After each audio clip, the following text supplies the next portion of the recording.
Well, I should probably say up front that I am a big fan of the Purge franchise. I've Oh, thank you. seen all the films and every episode of the TV show. Oh, So really? Oh, that's cool. See, I that's have, rare. I and like that. I very much appreciate how it's continued to evolve because Oh, it thank could you. have very much taken the safe route and it hasn't. Oh, thank you. Thank you. Man, it means a lot. Seriously. I'm curious, when you wrote and directed the original film, did you have a bigger vision for a franchise that it could eventually evolve into, or did you see it as one film? Two things. I think I didn't have a vision. I'm not going to lie. I really thought it was originally conceived as, well, I really thought it would be this tiny little indie I'd shoot for $1 million. It would show at the Angelica in New York, and just this tiny indie that didn't really have much commercial value at all. Because I thought it was, as people were telling us about the script, they just thought it was incredibly dark and demented and twisted and anti-American and all this stuff. So I didn't have much beyond that. I'm like, oh, I'll do this one. It'll be a one-off and I'll move on, hopefully, to something else if I'm lucky enough to make another film. And then Jason saw a bigger potential than I saw.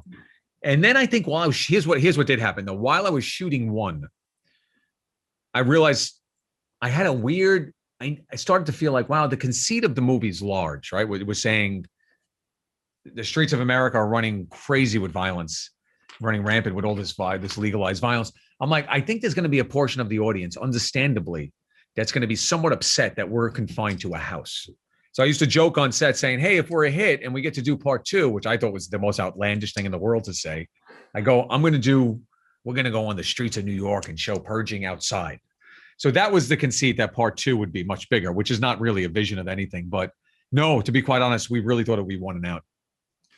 When did you realize then that potential was there, that you were going to have to go back and figure out what to do next? Not until, Christina, honestly, it wasn't until that Friday of opening, even the week of opening. I remember talking to my agent saying, so what's a decent opening? Like, where do I not feel like a failure in the eyes of Hollywood and I can make another film, right? I was just looking very practically at and he's like, oh, if you do 10 or 11, that's a good opening. I'm like, oh, okay. So we're looking at 10 or 11, and then the movie looks like, because it was a very cheap film.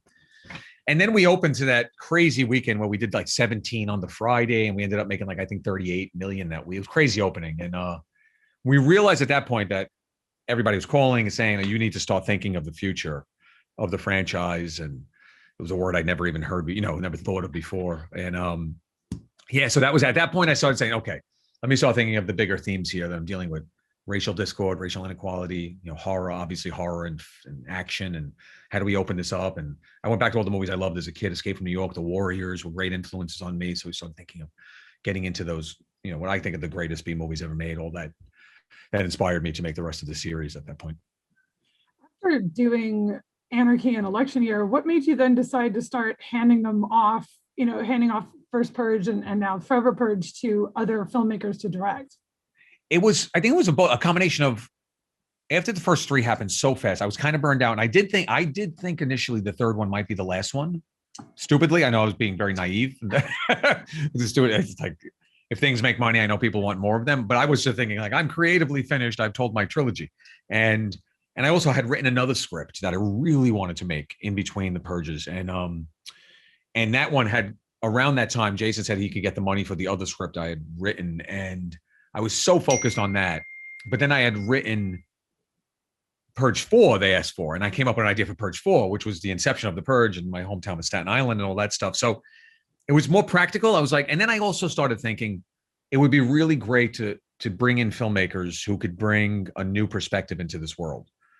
Yes, I'll write them, but then we'll get someone else to come in here who could start, adding something new to my voice alone. I thought maybe, not that it was becoming stale. I hope it wasn't becoming stale, but it would be nice to get some new viewpoints and that's where Gerard came in at that point. How do you feel about the TV show's placement then within the franchise? Would you have wanted to continue doing that, or do you feel that you've accomplished what you hoped to? No, listen, between you and I wish the TV show went on. I had an idea for Purge season 3 that I was very excited by. I kind of oversaw the shows. I wasn't show running, but we had great showrunners both years. So, and I was very close, working closely with them. So we had more places we did want to explore. And we were thinking of even going overseas for one of the Purge seasons. And like the conceit being that, parts of American culture, parts of American society obviously go abroad. What happens if the purge started to spread around the world the way music does or movies? So we wanted to really continue it. USA, unfortunately, for various reasons, politically, just didn't see I don't know if they're even making any original fare anymore. I heard they're not. But now, it was just so maybe there'll be a permutation in the future to continue. What I liked about the TV was the real estate of having 10 hours to explore the purge conceit. You're one of the people who saw it. It was a way to do things like, like season 2 was between purges. We could never do that in a movie ever. So that was kind of fun to go into that stuff we could never do in a film. Yeah, I mean, that's what I really liked about it. I thought it was really interesting. When you wrote the Forever Purge, did you approach it as the final installment in the franchise? Is that how you thought of it? Is that how you still think of it? I did completely up until 4 months ago. It was the complete final stage. It was, as you saw the movie, as you saw how it ended like that with America on fire. And that was like kind of this is it. Me and Everardo, like, this is how we're ending it. And then I woke up 4 months ago and I had I'm like, oh God, I was kind of almost sad. Not sad. I was like, oh shit, I have a new idea. And I pitched it to everybody and they really liked it. So I think if the audience wants it and the cinema gods tell us we can do it, I think we have another one that we'd be excited to do. Is that also, I mean, is that the one that you would talk to possibly, bringing Frank Grillo back? Yes. How'd you know? I talked to Frank about it. I know Frank. Oh, you did? Yeah, I heard Frank. I'm not on social media, but I got calls from people saying Frank is talking about a Purge 6 that he's going to be. And I'm like, that son of a bitch. I told him secretly. Yeah, I think he's just always excited. And I know he's so excited. It's so cute. I love that character. And I know that I'm sure a lot of other people do as well. Oh, I love him too. I got it right. And I was the first thought. I'm like, oh my God, this is the perfect way to bring him back. It's such I think a fun way. The audience, I would love it. And if he's in it, maybe I would love to direct it with him. So it would be really fun. I think that the setup for this film is so relevant, and the role that Mexico plays in this story is really quite brilliant. What were the initial ideas that you wanted to explore in this? Did that evolve and change at all as you worked on it? Yeah, a little bit. It was weird. I think that the strangest part of all this is I started, and everybody got very scared when I said this. I initially called everybody and said, I'm going to do a love story in Purge 5. And they're like, what? What are you saying? Have you gone mad? I'm like, no, I want to do this couple. They're so in love, and they're coming up from Mexico together, and they're getting away from the cartel violence, and they're seeking the American dream. And it's an exploration of, is the American dream still alive? Is it dead? And everybody thought I was not like, what are you making an independent film? What are you talking about? But I think what was going on in the border, the border crisis was really informing a lot of what I was thinking about. And I always wanted to do a movie about a couple. One of the Purge films about this intense, passionate couple. So that was always the initial idea. And then I couple that with the idea that I knew I had to flip purging on its head. I had to come up with a new way that I think doing another 12-hour window, I think would have been boring to do it. Like, we got to flip it up. We got to hit it on its head and do something different. And I also wanted to do something in a different color palette, something outside of a city. All these things were coming together. And then the idea of the Forever Purge kind of just hit me one day, like, oh, people just, why would they stop? It's almost like an infection that they can't contain. It's like, I always said it was like a zombie film, Purge 5. Like, it's just this uncontainable force. In a weird way, it's almost like a faceless entity is like running rampant in America. So yeah, it evolved, but those were all the initial thoughts. And then Everardo obviously came in. The beautiful influence of Everardo was just calling me out on my bullshit and saying, the Mexicans don't speak like this, JD, like, let's get this right. Like, and he brought that to the table, which was wonderful. And I love the cast too that he brought into this. Oh my God. Right. And that was all him. That was literally first meeting. He said those two names. I'm like, okay, I know Anna. I didn't know Tenoch. I knew a little bit of Narcos, but we watched his work, and then we showed it to Peter at the studio, and everybody was on board. He's wonderful actors. You can't deny it. So it also seems like, horror in the daytime just wouldn't be scary, but somehow it's still terrifying. It is, right? Isn't that weird? That's what I said. I was like, and the way they lit it, I mean, I knew we had to do daytime. I'm like, we have to get out of the night. And that's what the Forever Purge allowed us. But the way Luis and Everardo lit it, it's like this hazy brightness. It's so creepy to me with the masks and the sun. I love it. Yeah, it's fun. I know that you had also reunited with Frank Grillo for Once Upon a Time in Staten Island. Yes.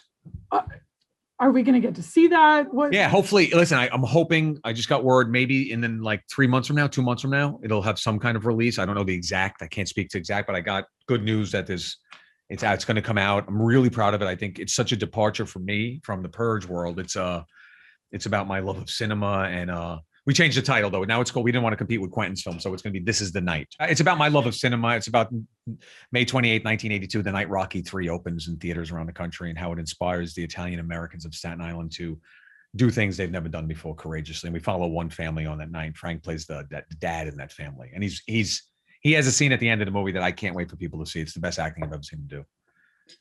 Do you know what's next for you as a filmmaker? I mean, are you someone who is always writing and developing things? How do you approach working on stuff? Yeah, so I wrote something with a buddy of mine, a guy from the neighborhood. We wrote something together. Like literally, we were both. His family was in my bubble. We were in the same bubble, so we saw each other. He was the only person I saw other than my wife and daughter. And we'd sit in my backyard and we started riffing on ideas. He's a movie fanatic. And we came up with an idea. I'm like, that's good. So we wrote it together over the break and we gave it to Sebastian and Jason just greenlit the film, and we're trying to cast it now. And we're trying to get a friend of mine who lives up the street in Staten Island, Pete Davidson from King of Staten Island, but in a serious role, not a funny role. And it's a psychological horror. And we're hoping maybe to shoot in October. So that's what we're, fingers crossed, that would be the next thing up. That would be cool. And then maybe if people want it, Purge 6 would be probably end of next year or something like that if we did it. But you never know. Anything could happen with the Purge. So you never know. I love how you say if people want it. If people want it. Yeah, I know. If people go back to, I got to pray people go back to, I'm so nervous about, I'm a theater fanatic. That's what my whole movie This Is the Night is about the sanctity of the theater going experience. I'm so worried that I just need people to go back. It's scary. Anyway. Do you have a favorite film in the Purge series, or is that too hard to choose? No, I actually do. I think I like, no, I shouldn't say, oh my God, no, I would get people mad. I do though. I really like 5. I was going to give my top 2. So I don't get anyone angry. I'll give one of my top 2. 5 is in my top 2. I won't give the other one because then I know I'll get someone mad. So I'm leaving someone out. And 2 of the men in the series are very competitive with each other, but I won't say who. Well, do you have a favorite Purge look in this film? I mean, I love that we get Purge bunnies, Purge cowboys, even Purge construction workers. Yeah, we got Purge construction workers. That cracked me up. My favorite Purge look, I think it's weird because this is the first one I usually design all the masks in the film, so I didn't design them this time. This was we gave it. I was off shooting, so I really like the bunnies. The bunnies came great. Even that contraption. I wrote that contraption, but they did it better than I wrote it. It's so cool. Yeah, I love how striking the looks are in this one. It's not just the mask. It's like it's the whole thing, right? It's like a whole outfit this time. Yeah, they went one. Even the bunny outfit's a full body outfit. Yeah, so it's not just this anymore, which is kind of cool. Yeah, I love that. Although it is creepy because it's what you'll see on Halloween now. Exactly. No, it's true. In the neighborhood I live in, it's so funny because people knock on my door, all the kids dress up as Purge characters. So we always have every year all the kids dressed up, and I'm like, I think this is a good thing. Sometimes it worries me. I love too the whole kind of last stand sequence when they're having to like run that gauntlet of a tank and explosions and all the shooting. How much of that gets written on the page? How much of that is just how it has to be planned out once the shooting is going on? We have to write just for the crew. We have to always write it. So I would write. I wrote a sequence in El Paso. Then I sit with Everardo when he came on. He's like, "Oh, let's do this." I had a tank in there, and he always wanted to do a oneer. I don't know if you noticed that. The first, I think, minute and a half is a oneer. So that changed a lot. That was like, well, how do we do what I wrote in a oneer now with a tank? And then a lot of stuff gets cut when you're doing a oneer. Like I had these crazy rollerblading purgers there, and they got cut out of the movie. And so, yeah, it's constantly evolving, but we're constantly, we have to write it just for pre-production and production. And then but we're always filtering it through my eyes, then Everardo, so that he's got to see it. That's always the thing. Like he's got to be able to envision it because he's the guy on set putting on its feet. But once he came up with the idea for a oneer, that made it very complicated. So we had helicopters, tanks, all going through this one. We were on the Universal lot shooting that, which was a privilege to do. And yeah, that was a tough sequence. That was the toughest one in the whole movie. Yeah, it seems like so many things could go wrong at so many points along the way. Yeah, and they did. And the actors have to be very patient because there's, like you said, there's so many moving parts, and if one person flubs a line, they restart the whole oneer. It's fair. I can't imagine how they make a movie like Birdman, or these intense 10-minute sequences must be so tense because if one person screws up, you're back to one. It's got to be very hard. Yeah, and you don't want Yeah. to be that guy. That You don't want to be that person. Exactly. Yeah. I just worked with Naomi Watts. She said no one wanted to be the person who screwed up their line like minute 7 of a 10-minute sequence, So yeah, it's a lot of nerves on set. It's fun. Thank you so much for talking to me about all things Purge. I appreciate it. Yes, Christina, thank you. Thank you. And thank you for watching the TV show. That makes me very happy. So yeah, I love the show. Yeah. Another journalist friend of mine and I both watched it, and we talk about our love for it all the time. Oh, it's great. Honestly, I'm going to call my showrunner friends and tell them that. That's great. Thank you. Thank you so much. Great. Have a great day.